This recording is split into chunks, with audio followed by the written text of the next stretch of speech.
السلام علیکم ورحمۃ اللہ وبرکاتہ۔ ناظرین، سب سے بہتر عمل کون سا ہے؟ سب سے بہتر عمل کون سا ہے؟ سماعت فرما لیں۔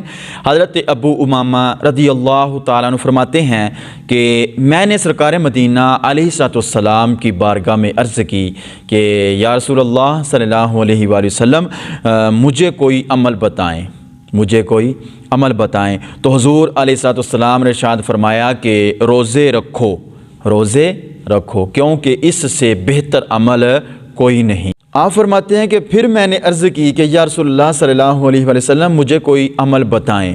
تو حضور علیہ الصلوۃ والسلام نے دوسری بار پھر فرمایا کہ روزے رکھو، کیونکہ اس جیسا کوئی عمل نہیں ہے۔ تو آپ فرماتے ہیں کہ تیسری بار پھر میں نے حضور علیہ الصلوۃ والسلام کی بارگاہ میں عرض کی یا رسول اللہ صلی اللہ علیہ وآلہ وسلم، مجھے کوئی عمل بتائیے۔